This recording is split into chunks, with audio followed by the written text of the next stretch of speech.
Hello friends, welcome to our channel. I am Shripad Naik and you are watching Electrical Academy. तो देखो, power system का sweet revision plan आज से हम चालू कर रहे हैं। जैसा कि आपको पता ही है, इसका मैंने एक शॉर्ट बना के पहले डाला था, आपने वो देखा होगा, उम्मीद करता हूँ। तो देखो, आज से हमारा ये स्वीट रिवीजन प्लान चालू होता है और सबसे पहले हम पावर जनरेशन से धीरे धीरे करके आगे बढ़ेंगे। फिर हम ट्रांसमिशन डिस्ट्रीब्यूशन देखेंगे।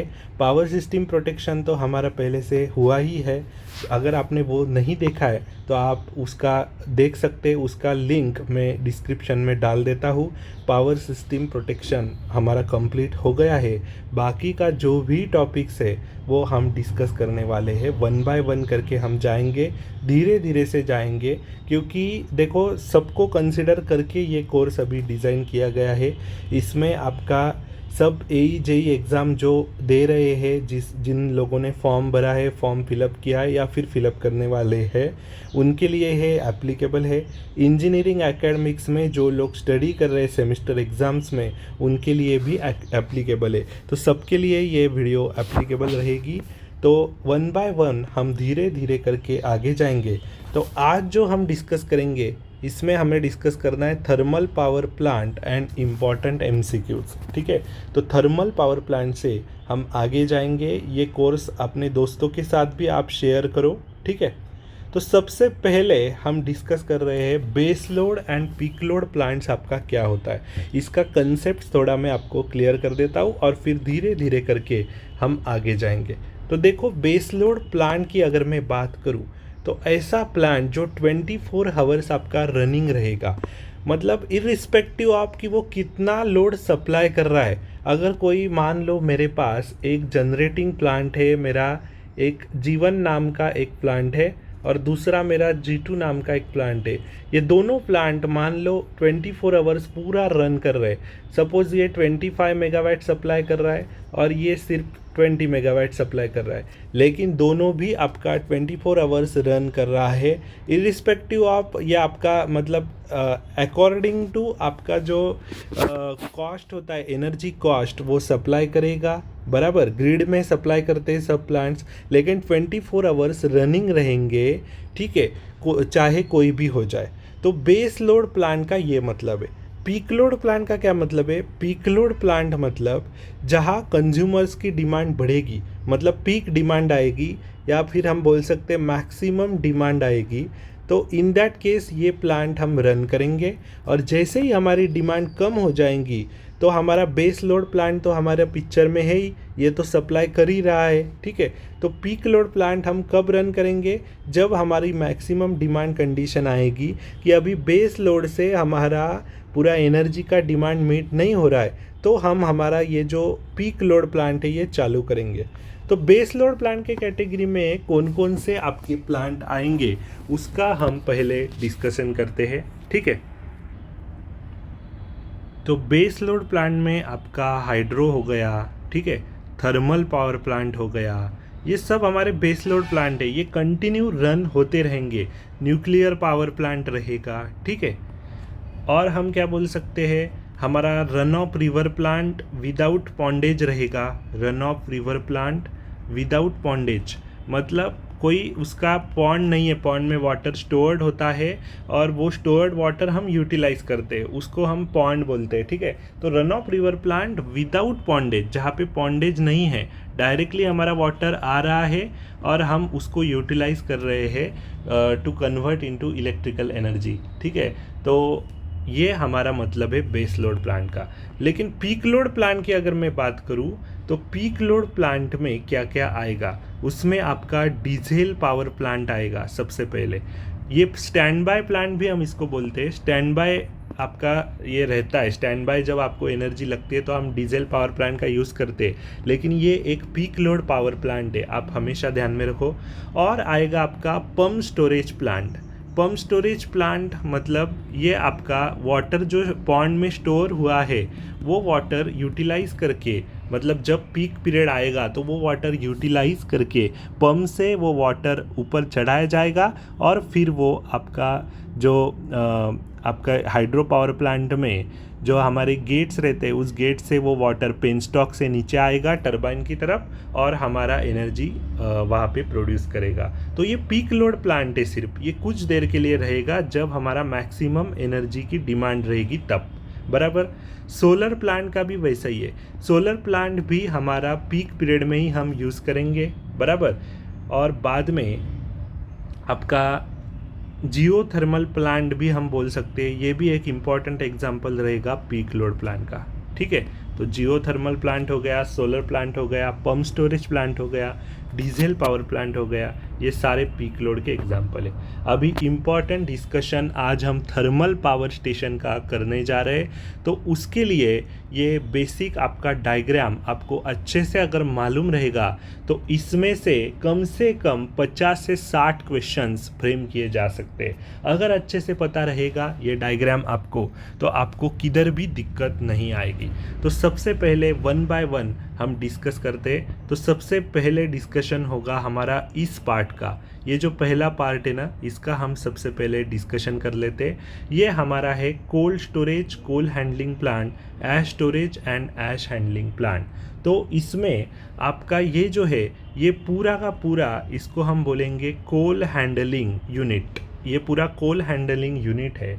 तो ये क्या करता है, कोल हैंडलिंग प्लांट जो है आपका, वो आपका जो पल्वराइज कोल होता है, पल्वराइज कोल मतलब क्या, तो पल्वराइज मतलब आपका कोल क्रश होता है इनटू स्मॉल पीसेस और वो क्रश करके ही आपको आगे भेजा जाता है बॉयलर की तरफ बर्न होने के लिए।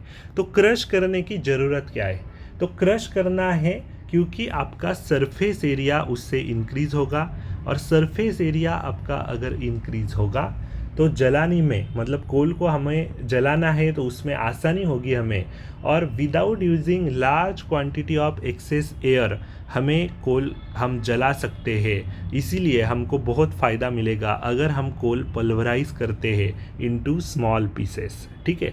तो ये इसका मतलब है। तो कोल्ड हैंडलिंग प्लांट आपका यहाँ पे रहता है। और कोल्ड स्टोरेज क्या है फिर, तो कोल्ड स्टोरेज मतलब अभी कोल हमारा, हमने कोल हैंडलिंग प्लांट से आगे भेजा बॉयलर की तरफ, लेकिन हमारे पास कुछ स्टोरेज भी तो होना चाहिए। अगर कहीं पे कोल की स्कैरसिटी हुई तो हमको स्टोरेज हमारे पास होना चाहिए कि वो रिजर्व जो हमारा कोल है वो हम आगे भेज सके कोल हैंडलिंग प्लांट में। इसके लिए कोल स्टोरेज भी प्रोवाइड करते हैं थर्मल पावर स्टेशन में, ठीक है। अभी ये क्या है फिर, तो ये है हमारा ऐश हैंडलिंग प्लांट। ऐश हैंडलिंग प्लांट और ऐश स्टोरेज हम डिस्कस करते हैं। तो ऐश हैंडलिंग प्लांट जो है, तो बॉयलर जो है, बॉयलर हमारा क्या करता है, कोल को बर्न करता है, ठीक है। और वो बर्न कोल आपका वाटर को हीट करता है और स्टीम प्रोड्यूस करता है और वो स्टीम आगे भेजता है, बराबर।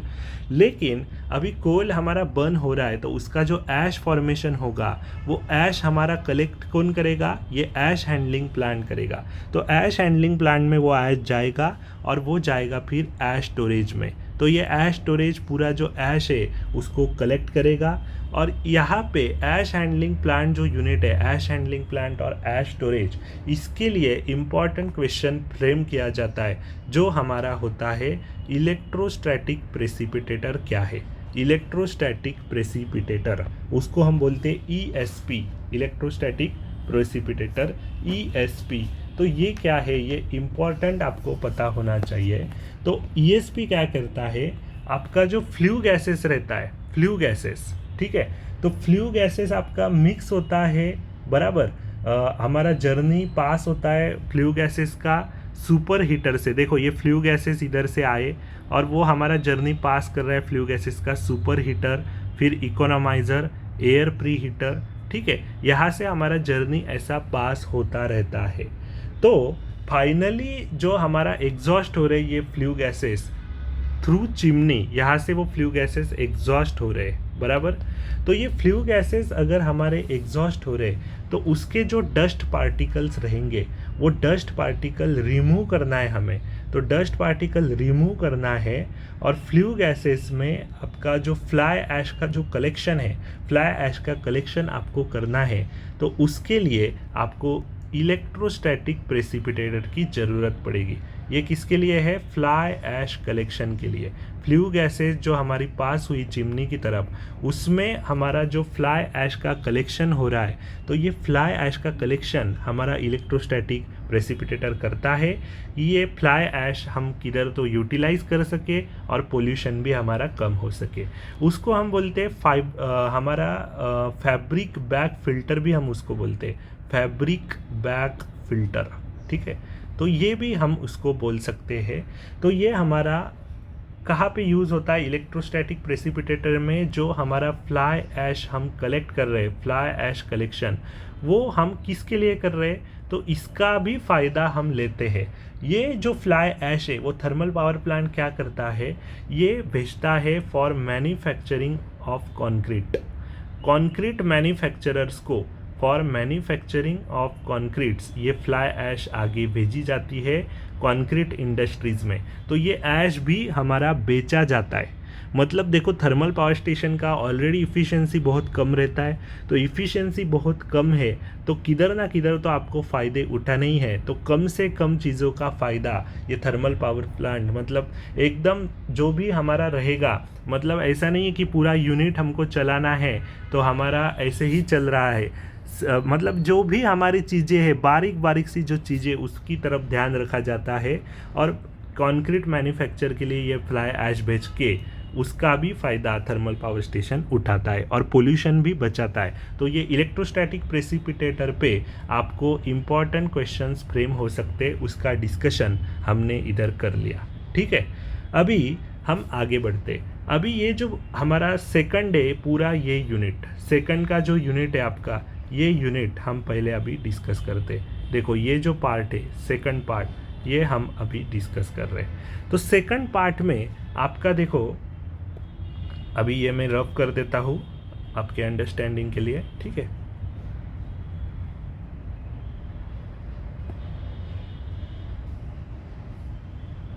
देखो अभी आपको आसानी होगी।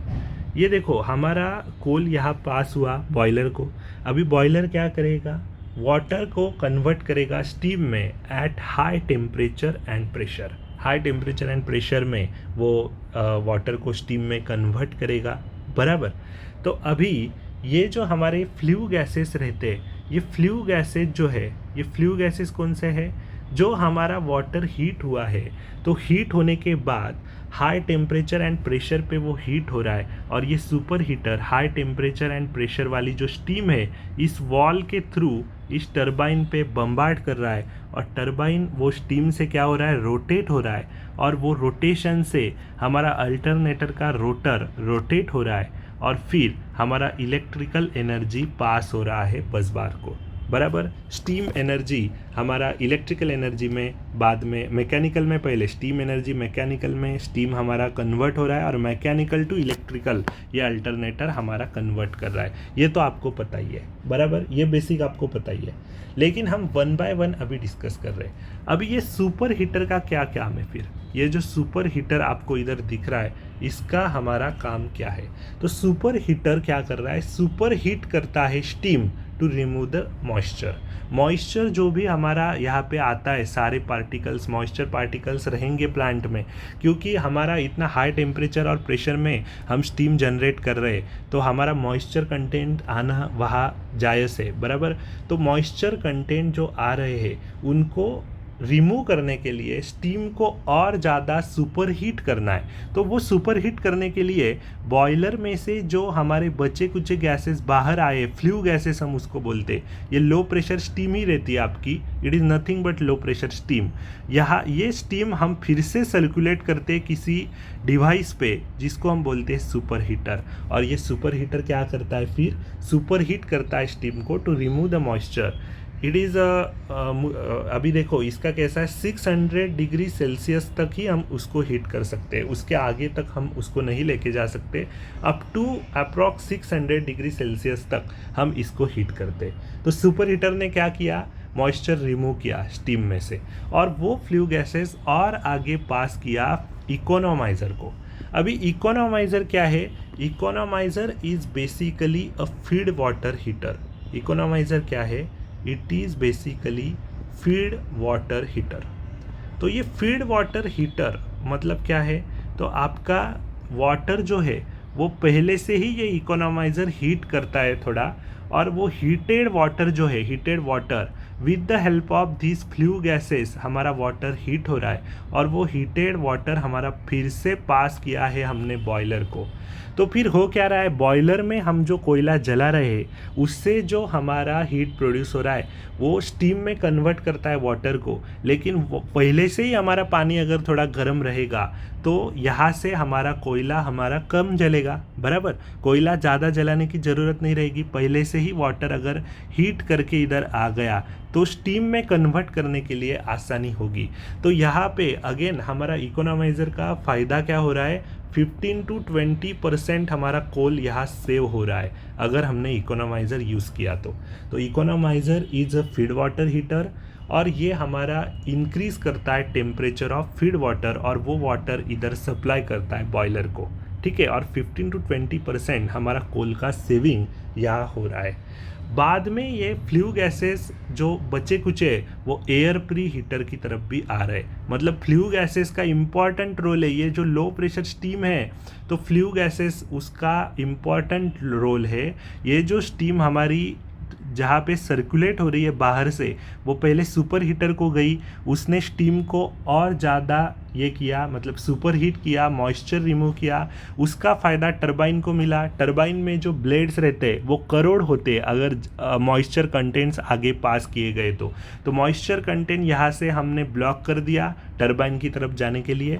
और फिर सुपर हीटर का काम ख़त्म होने के बाद जो फ्लू गैसेस हमारे हैं वो इकोनॉमाइज़र की तरफ गए। इकोनॉमाइज़र ने क्या किया, फीड वाटर हीट किया, और फीड वाटर हीट करके बॉयलर की तरफ भेजा, बराबर। तो फिर हमने जो कोयला जलाया है उसको स्टीम में हमको वाटर को जो कन्वर्ट करना है तो हमको कम से कम कोयला इधर जलाना पड़ा। हमारा सेविंग हुआ 15 to 20% कोल का हमारा सेविंग हुआ। बाद में हमने एयर प्री हीटर की तरफ वो भेजा फ्लू गैसेस।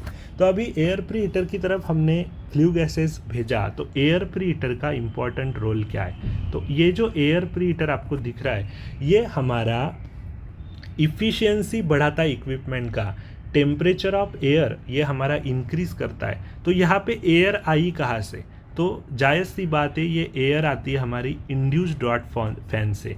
ये जो इंड्यूस्ड डॉट फैन आपको इधर दिखाई दे रहा है ये क्या करता है, बाहर से एयर को खींच रहा है, ठीक है। और ये बाहर से जो हमारा इंड्यूस्ड डॉट फैन क्या कर रहा है, फ्लू गैसेस जो है, फ्लू गैसेस वो एक्सट्रैक्ट करता है चिमनी की तरफ, ठीक है। तो इंड्यूस्ड डॉट फैन जो है ये ऊपर लगा हुआ है, लेकिन ये क्या है, ये है फोर्स डॉट फैन। तो सबसे पहले मैं 1 by 1 ही डिस्कस करता हूँ, आपको परेशानी नहीं होनी चाहिए, ठीक है। तो अभी जो मैंने बोला पहले वो इग्नोर करो, इंड्यूस्ड डॉट फैन में बाद में बताता हूँ, 1 by 1 ही जाएंगे। पहले आप फोर्स डॉट फैन की तरफ आओ। फोर्स डॉट फैन क्या कर रहा है, हमें कोयला जलाना है, इधर हमें कोयले को जलाना है बॉयलर में। तो कोयला ऐसे ही थोड़ी जलेगा, उसके लिए एयर तो लगेगी। तो वो एयर कौन देगा, ये एयर हमारा प्रोवाइड करेगा फोर्स डॉट फैन। बाहर से अंदर एयर खींच लेगा, और बाहर से अंदर एयर खींचेगा और एयर प्री हीटर को देगा, ठीक है। एयर प्री हीटर क्या करेगा, वो एयर को प्री हीट करेगा, पहले से ही हीट करेगा, और वो जो हॉट एयर है वो फिर बॉयलर में पास करेगा। तो ये भी हमारा एक तरह से इफ़िशियंसी को इंक्रीज़ कर रहा है, क्योंकि पहले से हमने हीट किया है एयर, और वो हीटेड एयर हमने बॉयलर में भेजा है, मतलब कोयला कम हमको जलाना है स्टीम में कन्वर्ट करने के लिए। तो देखो कोयला हमको कम जलाना है स्टीम में कन्वर्ट करने के लिए, उसके लिए एयर प्री हीटर और इकोनॉमाइज़र दोनों हमारा मैंडेटरी है लगाना। और फोर्स डॉट फैन का फंक्शन आपको समझ में आ गया होगा। कोल बर्न करना है तो एयर जो लगेगी वो एयर ये फोर्स डॉट फैन आपका देगा। तो अभी ये इंड्यूस्ड डॉट फैन है, ये क्या है, इंड्यूस्ड डॉट फैन क्या कर रहा है, यहाँ तक हमारे ये फ्लू गैसेस आए, बराबर, एयर प्री हीटर की तरफ। अभी और हमारे जो फ्लू गैसेस है आगे जा रहे, अभी उसका कुछ काम है क्या, आगे जो फ्लू गैसेस हमारे जा रहे, तो इसका आगे कुछ भी काम नहीं है अभी। तो ये जो लेफ्ट ओवर फ्लू गैसेस है, जो बचे कुचे फ्लू गैसेस है, वो ये इंड्यूस्ड डॉट फैन खींचेगा और चिमनी की तरफ लेके जाएगा, ठीक है, कि ये जो बचे कुचे फ्लू गैसेस है वो हम एटमॉस्फेयर की तरफ छोड़ सके, बराबर। तो ये फ्लू गैसेस जो हम एटमॉस्फेयर की तरफ छोड़ रहे हैं उसके पहले ही हमारा ईएसपी लगा होता है, इलेक्ट्रोस्टैटिक प्रेसिपिटेटर।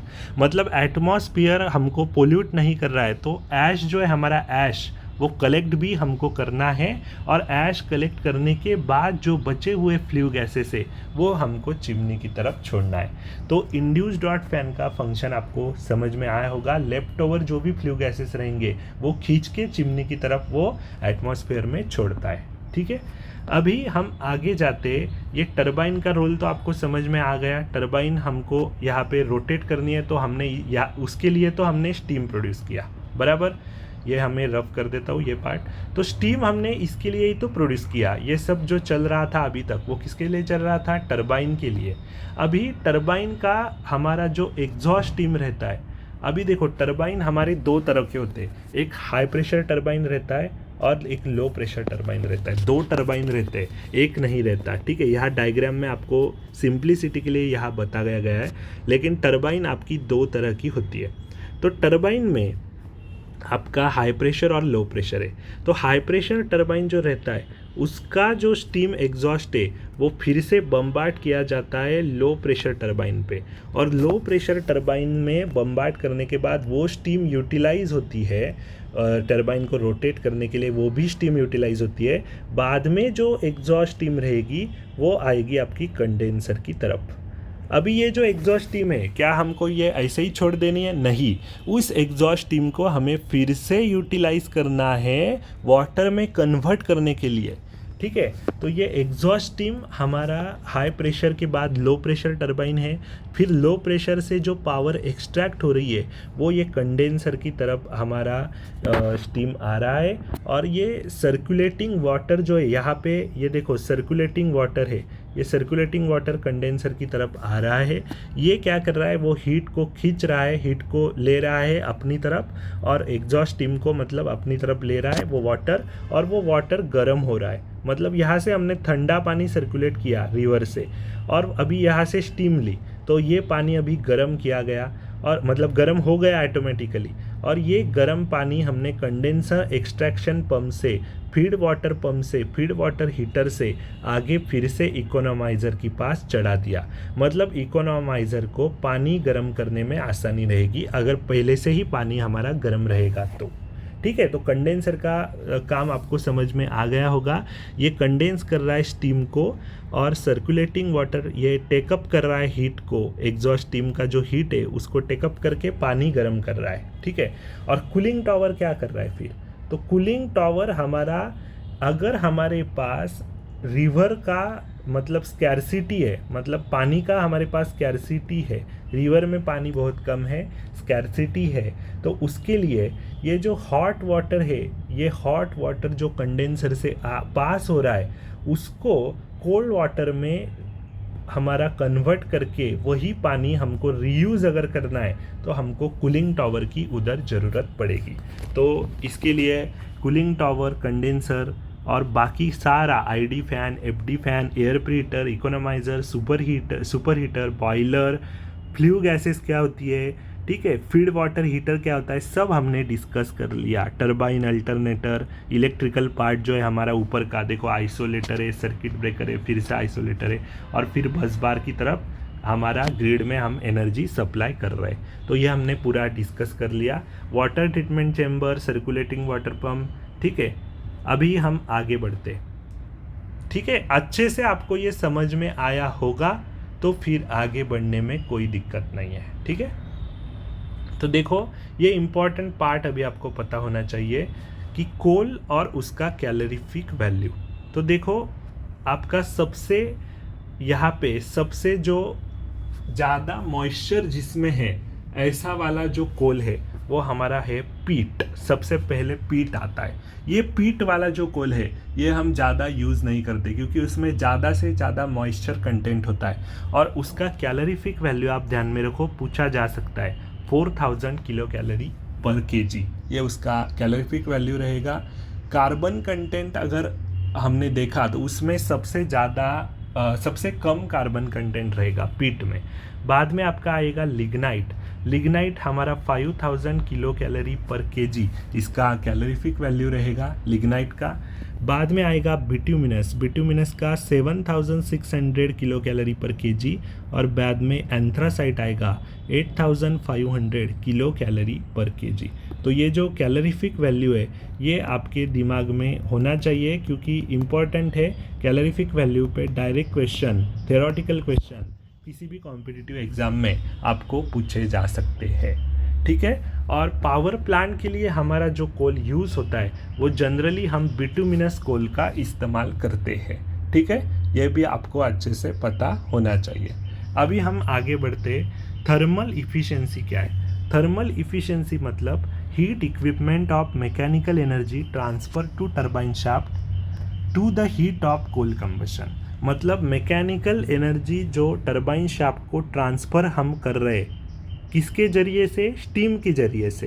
टरबाइन हम रोटेट कर रहे हैं, तो वो हमारा आउटपुट रहेगा थर्मल इफ़िशियंसी के लिए। और इनपुट क्या रहेगा? Heat of coal combustion. Heat of coal combustion मतलब ये बॉयलर में से जो हमारा हीट प्रोड्यूस हो रहा है कोल कंबशन से वो, और ये आउटपुट यहाँ पे हमको यहाँ तक देखना है अभी। किसके लिए? थर्मल इफ़िशियंसी के लिए। लेकिन ओवरऑल इफ़िशियंसी के लिए क्या रहेगा? Heat equipment of electrical output to the heat of coal combustion. तो यहाँ पे इलेक्ट्रिकल आउटपुट देखना है to the heat of coal combustion, ये वाला। तो सबसे कम इफ़िशियंसी किसकी रहेगी फिर? थर्मल की रहेगी कि ओवरऑल रहेगी? तो ओवरऑल इफ़िशियंसी हमारी कम रहेगी और थर्मल इफ़िशियंसी ओवरऑल इफ़िशियंसी से ज़्यादा रहेगी, ठीक है। क्योंकि थर्मल इफ़िशियंसी में मैकेनिकल आउटपुट हमें कंसिडर करना है और ओवरऑल इफ़िशियंसी में इलेक्ट्रिकल आउटपुट कंसिडर करना है, ठीक है। तो ये हमें अच्छे से ध्यान रखना है। तो ओवरऑल इफ़िशियंसी कुछ तो 29% तक होती है थर्मल पावर प्लांट की, और थर्मल इफ़िशियंसी जो है वो अराउंड 30% तक होती है। ये भी आप ध्यान रखो। अभी पूरा थर्मल पावर स्टेशन का इफ़िशियंसी क्या होगा? तो थर्मल पावर स्टेशन का इफ़िशियंसी आपको जानना है, तो वो रहेगा इफ़िशियंसी बॉयलर का इफ़िशियंसी इनटू टरबाइन का जितना इफ़िशियंसी रहेगा, ठीक है, और आपका अल्टरनेटर का इफ़िशियंसी कितना है। ये तीनों का इफ़िशियंसी जब हम मल्टीप्लाई करेंगे तब आपको थर्मल पावर स्टेशन का इफ़िशियंसी मिलेगा। तो डायरेक्टली क्वेश्चन आ सकता है कैलकुलेट करने के लिए, 1 मार्क क्वेश्चन इसमें आ सकते हैं कि इफ़िशियंसी बॉयलर आपको दिया है, इफ़िशियंसी टरबाइन दिया है, इफ़िशियंसी अल्टरनेटर दिया है और इफ़िशियंसी कैलकुलेट करो, ठीक है। तो ये भी अच्छे से ध्यान रखो। अभी एक छोटा सा न्यूमेरिकल इस पे क्या फ्रेम हो सकता है वो हम डिस्कस करते हैं। तो एक न्यूमेरिकल आपको दिया है, a steam power station has overall efficiency of 20% and 0.6 kg of coal is burnt per kilowatt hour of electrical energy generated. Calculate calorific value of fuel. Calorific value आपको कैलकुलेट करनी है। तो उसके लिए अभी देखो, आपको इम्पॉर्टेंट फार्मूला, इम्पॉर्टेंट कन्वर्जन आपको पता होना चाहिए। वो इम्पॉर्टेंट कन्वर्जन क्या है? 1 kilowatt hour is equals to 860 kilo calorie. ये इम्पॉर्टेंट आपको पता होना चाहिए, ठीक है। तो अभी इस क्वेश्चन को मुझे सॉल्व करना है, तो मैं कैसे सॉल्व कर सकता हूँ? तो देखो, हमें ओवरऑल इफ़िशियंसी दिया है 20%, ओके, मतलब 0.2 ओवरऑल इफ़िशियंसी हमको दिया गया है। 0.6 kg ऑफ कोल हमें बर्न करना है। तो हमारा इफ़िशियंसी क्या रहेगा? इफ़िशियंसी हमें कैलकुलेट करना है। तो इफ़िशियंसी हमारा हमको दिया है मतलब, और हमें क्या कैलकुलेट करना है? Calorific value of fuel. तो इफ़िशियंसी हमारा क्या रहेगा? इलेक्ट्रिकल आउटपुट कितना है डिवाइडेड बाय हम क्या करेंगे? Heat of combustion. Heat of combustion, boiler में जो हीट प्रोड्यूस हुआ है, ठीक है। तो ये जो हीट है ये हमारा किलो कैलोरी में हम नापते, बराबर। तो किलो कैलोरी में हम नाप रहे, तो इलेक्ट्रिकल आउटपुट भी हमें किलो कैलोरी में लेना पड़ेगा। इसीलिए ये कन्वर्जन था, क्योंकि heat of combustion kilo calorie में है, तो इलेक्ट्रिकल आउटपुट तो हम किलोवाट आवर में नापते हैं, लेकिन उसको कन्वर्ट करना पड़ेगा किलो कैलोरी में। तो electrical output 1 kilowatt hour equal to 860 kilo calorie है, तो 860 में यहाँ पुट करता हूँ। और हीट ऑफ कंबशन मेरा क्या रहेगा, इफ़िशियंसी मेरे को दिया है 0.2, और हमारा हीट ऑफ कंबशन क्या है, 0.6 kg ऑफ कोल हमारा बर्न किया जा रहा है। तो 0.6 इंटू एक्स हम पुट कर सकते हैं। अगर ऐसा हमने पुट किया तो इतना हमारा कोल कंबशन हो रहा है किलो कैलोरी पर केजी में हमको अगर चाहिए। तो ये एक्स का वैल्यू क्या आएगा कैलकुलेट करने के बाद, ये आएगा कुछ तो 7166.67 किलो कैलोरी पर केजी, ये इसका यूनिट रहेगा। तो इम्पॉर्टेंट न्यूमेरिकल था, ऐसे न्यूमेरिकल भी आपको किसी एई एग्ज़ाम में पूछ लिए जा सकते हैं, ठीक है। तो इम्पॉर्टेंट है, इसीलिए मैंने डिस्कस किया। और हमें डिस्कशन करना है, तो मैं डिस्कशन करूँगा इसमें fire tube and water tube boiler का, fire tube and water tube boiler का। तो इसके टाइप्स आपको लर्न रखने की ज़रूरत नहीं है किसी एग्ज़ाम के लिए, लेकिन एक्चुअली ये क्या है, ये कंसेप्चुअली आपको पता होना चाहिए। तो फायर ट्यूब बॉयलर में क्या है, फायर ट्यूब बॉयलर में ये जो ट्यूब है, मतलब ये हमारा सपोज टैंक है, बॉयलर टैंक, उसमें ये जो ट्यूब है, ये ट्यूब में से हमारा फायर सर्कुलेट हो रहा है, ये ऐसा फायर ट्यूब में से सर्कुलेट हो रहा है। और ये जो है, ये हमारा ट्यूब में से ये फायर सर्कुलेट हो रहा है। तो ट्यूब में अगर फायर है तो बाहर आपका वाटर है। बॉयलर में इनसाइड ट्यूब आपका फायर है, बाहर आपका वाटर है, मतलब हीट आपका अंदर से सर्कुलेट हो रहा है ट्यूब से। तो इसका जो इफ़िशियंसी रहता है ना, ये कम रहता है फायर ट्यूब का। वाटर ट्यूब का कैसा है, वाटर ट्यूब में आपका ट्यूब में वाटर है और वो पानी हमारा गर्म करना है, तो बाहर से हमने फायर यहाँ पे ये किया है, तो फायर बाहर से है और पानी आपका अंदर है टैंक में, मतलब ट्यूब में, बराबर। तो इसका एफिशिएंसी काफ़ी ज़्यादा होता है as compare to fire tube. और एक्सप्लोजन के चांसेस किस में ज़्यादा रहेंगे, ये भी क्वेश्चन आपको पूछा जा सकता है। तो एक्सप्लोजन हमारा फायर ट्यूब में ज़्यादा हो सकता है, ज़्यादा चांसेस है, क्योंकि बॉयलर फट सकता है fire tube boiler. Water tube boiler के फटने के चांसेस कम है, क्योंकि ट्यूब में से आप पानी सर्कुलेट कर रहे हो, बाहर से आपका हीट सर्कुलेट हो रहा है, ठीक है। तो ये इम्पॉर्टेंट आपका पॉइंट है। और लार्ज पावर प्लांट्स में कौन सा बॉयलर यूज़ करते हैं, तो ऑब्वियसली आपका आंसर क्या रहेगा, उसके लिए हम यूज़ करेंगे वाटर ट्यूब बॉयलर, बराबर, वाटर ट्यूब बॉयलर। तो ये भी इम्पॉर्टेंट है। अभी ये और एक आ सकता है कि फायर ट्यूब बॉयलर और वाटर ट्यूब बॉयलर कैसे फायर्ड है। तो फायर ट्यूब बॉयलर आपका इंटरनली फायर्ड है, फायर ट्यूब बॉयलर आपका इंटरनली फायर्ड है, क्योंकि अंदर से हमारा हीट सर्कुलेट हो रहा है ना नली में से। और वाटर ट्यूब बॉयलर हमारा एक्सटर्नली फायर्ड है, बाहर से हम फायर्ड कर रहे हैं, ठीक है। तो ये इम्पॉर्टेंट पार्ट आपको पता होना चाहिए। अभी हम ये दो इम्पॉर्टेंट क्वेश्चन डिस्कस कर रहे हैं। ये क्वेश्चन मैंने आपको शॉर्ट जो डाला था उसका कमेंट उम्मीद करता हूँ आपने उधर किया रहेगा। इसका एक्सप्लेनेशन मैंने पहले से दिया है इस सेशन में। तो इसका करेक्ट आंसर क्या रहेगा, correct order of flue gases in the steam power plant, ये आपका रहेगा option number A, super heater, economiser and air preheater. देखो ये फ्लू गैसेस सबसे पहले कहाँ गए, सुपर हीटर की तरफ गए, बाद में फिर इकोनोमाइज़र को गए, बाद में एयर प्रीहीटर को गए। तो पहले सुपर हीट किया है हमने स्टीम को, तो ऑप्शन ए इसका करेक्ट आंसर रहेगा, super heater, economiser and then air preheater. और ये एक देखते हैं, मैच द करेक्ट पेयर्स। तो आईडी फैन हमको किसके लिए लगता है, अभी हमने इसका भी एक्सप्लेनेशन दिया है। तो आईडी फैन हमें लगता है to extract the flue gases and send towards chimney, ठीक है। इलेक्ट्रोस्टैटिक प्रेसिपिटेटर किसके लिए लगता है, electrostatic precipitator fly ash collection के लिए लगेगा। डी एरिएटर किसके लिए लगता है, तो डीएरिएटर हमारा रिमूव करता है dissolve gases for steam generation. ये इंपॉर्टेंट था डीएरिएटर, ये हमने डिस्कस नहीं किया था, एक बार मैं इसके बारे में बोल लेता हूँ। डीएरिएटर क्या करता है, जो हमारे गैसेस रहते हैं ना O2 CO2, उसको रिमूव करता है, ये डिजॉल्व गैसेस को रिमूव करता है स्टीम जनरेशन के लिए। तो इसका इंपॉर्टेंट फंक्शन रहता है डीएरिएटर का। और फोर्स डॉट फैन जो रहता है, it is for taking air for combustion of coal combustion के लिए एयर लेने का काम करता है। तो इसके हिसाब से 1 का D, 2 का आपका C, 3 का A और 4 का B, तो option number B is the correct answer. ठीक है, तो उम्मीद करता हूँ आपको थर्मल पावर स्टेशन का डिटेल एक्सप्लेनेशन आज मिल गया होगा।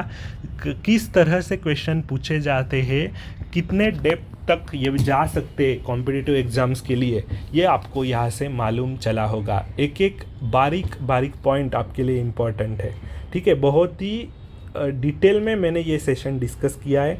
अपने फ्रेंड्स के साथ भी आप शेयर करो, आपको सेशन कैसा लग रहा है, आपका फीडबैक कमेंट बॉक्स में ज़रूर डालो, ताकि मुझे भी मोटिवेशन मिले ये सीरीज़ आगे कंटिन्यू रखने के लिए। ऐसे ही हम अगले वाले पार्ट में हाइड्रो पावर प्लांट डिस्कस करेंगे, उसका डिटेल एक्सप्लेनेशन, और फिर हम आगे बढ़ेंगे। तो अभी थर्मल पावर स्टेशन के बेसिस पर इम्पॉर्टेंट जो भी MCQs है वो हमने डिस्कस किया, डिटेल एक्सप्लेनेशन आपको दिया।